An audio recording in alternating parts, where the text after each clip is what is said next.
Today we will discuss the solvent extraction. ये भी एक एक्सपेरिमेंटल टेक्निक है। इससे हम अपने सोल्यूट को सेपरेट करते हैं from the solution. Solute can be separated from the solution by shaking the solution with a solvent in which solute is more soluble. हम solvent extraction, ये जो हमारी टेक्निक है, इसमें क्या करते हैं, सोल्यूट जो हमने सेपरेट करना होता है उसका सॉल्यूशन बनाते हैं और उस सॉल्यूशन को किसी भी सॉल्वेंट के साथ जो है वो मिक्स करते हैं. मिक्स करने के बाद फिर हम क्या करते हैं, उनको बहुत अच्छी तरह शेक करते हैं. लेकिन सॉल्वेंट ऐसा होना चाहिए जिसमें हमारा सोल्यूट जो है वो बहुत अच्छी तरह से डिज़ोल्व हो जाए. And then add the solvent which does not mix the solution. और वो सॉल्वेंट ऐड करना है जो सॉल्यूशन को तो मिक्स ना करे, सिर्फ और सिर्फ उसके अंदर जो सोल्यूट है उसी को अपने अंदर मिक्स करें. सेपरेटिंग फ़नल यूज़ करते हैं इस पर्पज़ के लिए. हम द फ़नल जो है, the funnel is tapered at the end shake well the two liquids.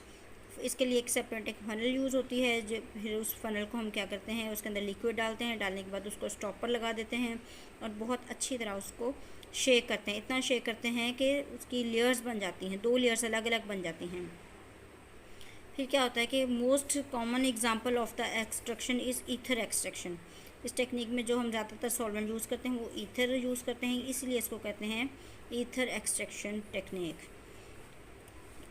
It is use to separate the product of the organic synthesis from the water. जब भी कोई ऑर्गेनिक प्रोडक्ट बनता है तो वो ईथर में ही सेपरेट किया जाता है. इसका प्रिंसिपल क्या है, इसके लिए हम करते हैं कि एक्वस सोल्यूशन जो होता है हमारे पास, the aqueous containing the impurities is shaken up with ether in separating funnel. separating funnel लेते हैं और हम एक्वा सोल्यूशन बनाते हैं उस अपने कंपाउंड का जो हमने सेपरेट करना होता है और इसको ईथर के अंदर भी मिक्स डालते हैं. डालने के बाद दोनों हम अपने सोल्यूशंस जो हैं वो सेपरेटिंग फ़नल में डालते हैं. तो इनऑर्गेनिक इम्प्योरिटीज़ जो होती हैं वो वाटर में ही रह जाती हैं और ऑर्गेनिक इम्प्योरिटीज़ जो होती हैं वो ईथर लेयर में चली जाती हैं जब हम अपने उस सोल्यूशन को अच्छी तरह शेक करते हैं. तो the ether layer is separated and organic product obtained by evaporating the ether. जब हम सेपरेट कर लेते हैं, शेक करने के बाद 2 लेयर्स अलग अलग बन जाती हैं. फिर हम क्या करते हैं कि अपनी ईथर की लेयर जो है वो निकाल लेते हैं उस फनल के अंदर से. और जब उसको हम अलग निकाल लेते हैं, ईथर एवेपोरेट कर जाता है. जब उसकी एवेपोरेशन हो जाती है, हमारे पास प्योर ऑर्गेनिक प्रोडक्ट आ जाती है. This technique is useful when product is volatile and thermally unstable. ये हम टेक्निक उन सॉल्यूशंस के पे अप्लाई करते हैं जो कि वोलाटाइल होते हैं या फिर थर्मली अनस्टेबल होते हैं, कैच कर लेते हैं फायर को.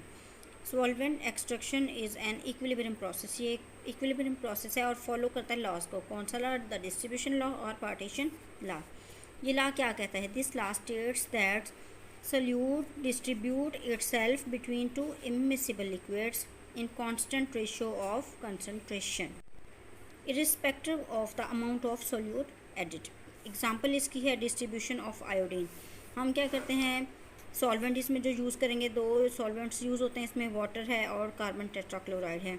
आयोडीन सॉल्युबल होता है CCl4 में और आयोडाइड क्लोराइड एक्वस जो है, जब ये दोनों रिएक्ट करेंगे हमारे पास I3 नेगेटिव ये बन जाएगा. हमारे पास आयोडीन फ्री मॉलिक्यूल जो है वो CCl4 कार्बन टेट्राक्लोराइड में सॉल्युबल होता है और ये जो iodide ion, try iodide ion बना है, वो वाटर में सॉल्युबल होता है. यहाँ पे अब देखें इक्विलिब्रियम एस्टेब्लिश हो जाता है. जब भी आयोडीन फ्री मॉलिक्यूल आयोडाइड से रिएक्ट करेगा, ट्राई आयोडाइड बनेगा, वाटर में सॉल्युबल होगा, रिवर्सिबल रिएक्शन है, इक्विलिब्रियम एस्टेब्लिश हो जाएगा. अगर हम क्या करेंगे, अगर हम कार्बन टेट्राक्लोराइड ऐड कर देंगे ना ट्राई आयोडाइड एक्वस सोल्यूशन में, तो फिर क्या होगा कि रिवर्स रिएक्शन हो जाएगा. Iodine will transfer from aqueous layer to organic layer. हमारे एक्वस लेयर से ये ऑर्गेनिक लेयर में शिफ्ट हो जाएगा. ट्राई आयोडाइड आयन जो होता है वो ब्राउन कलर का होता है. जब ये CCl4 में डालते हैं, रिएक्ट करने से I2 फ्री मॉलिक्यूल में चेंज हो जाएगा तो इसका कलर जो है वो पर्पल हो जाएगा और ये हमारे पास ऑर्गेनिक लेयर में कलेक्ट होना शुरू हो जाएगा. तो इक्विलिब्रियम जो कांस्टेंट है उसको बोलते हैं के हमारे पास क्या है, कोफिशिएंट है, कांस्टेंट है हमारे पास. तो I2 इंटू CCl4, ये जो स्क्वायर ब्रैकेट्स हैं ये हमारी कंसंट्रेशन को शो कर रही हैं, और ओवर I3 नेगेटिव, ये एक्वस, ये भी कॉन्सेंट्रेशन को शो कर रही है। तो इक्विलिब्रियम पे हमारे पास जो कांस्टेंट आएगा वो हमारा ये होगा। ये है आयोडीन की example in this case in the solvent extraction technique.